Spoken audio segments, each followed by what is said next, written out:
President Trump today saying the Mueller probe is a disaster as a cause of much strain in U.S.-Russia relations. Trump's comments coming just days after Special Counsel Mueller indicted 12 Russian intelligence officials for hacking Democrat servers during the 2016 campaign. Let's take it up with Democrat strategist Danielle McLaughlin and the Daily Signal's Kelsey Harkness. Kelsey, we've got some breaking news. We had Maria Butina, the Russian gun rights advocate, charged and accused of trying to establish back-channel communications, here in the United States. She was arrested Sunday in Washington. What does this mean for the Mueller probe, all of this going forward?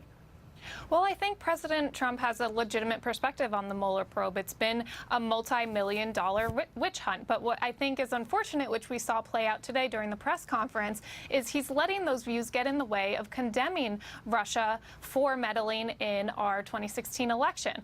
I think the mistake Trump is making is grouping these two investigations together. Investigations into any sort of Trump collusion, which we've had no evidence brought forth thus far, and any investigations into Russian meddling into our elections are two very different things. And in this press conference, he almost treated them as though they're the same.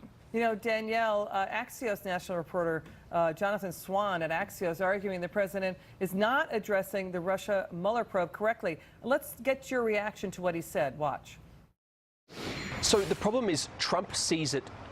It doesn't matter how many different ways his advisors talk to him about the issue. He sees it through the prism of himself and his election. And he can't get past the fact that he thinks it's people trying to delegitimize his election victory. So even though he now accepts, I'm told, the intelligence finding, from what staff have found so far, it's impossible to get him to, as you said, approach it with any aggression or enthusiasm. Yeah, that's what Kelsey was saying, too. What do you think, Danielle? I think he's exactly right, and I completely agree. And to your earlier point, Liz, you need to be able to separate out allegations of collusion with the Trump campaign as opposed to allegations of Russian meddling in the election, which Dan Coates, the DNI, today said was, unequivocal. We have unequivocal evidence of that.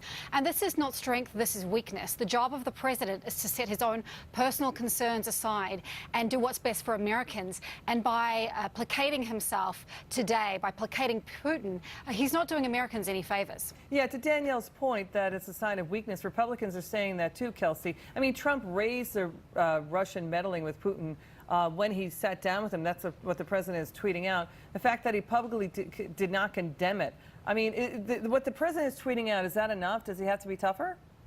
I do think he needs to be tougher. I think, again, the press conference was a huge missed opportunity, and Trump has every right to call out this witch hunt for what it is. It really is a conspiracy theory that has run wild and is now centerfold of many of our newspapers, and there's really been no evidence to prove that there's any legitimacy to it. But that doesn't excuse any weakness on behalf of President Trump in this press conference. Americans voted him into office to put America first, to stand up for our interests, and unfortunately, I don't think he delivered on that today. You know, Danielle, what do you make of Putin's offer to Special Counsel Robert Mueller and other intel authorities here to come and talk to the 12 Russian officials who indicted? What did you make of that?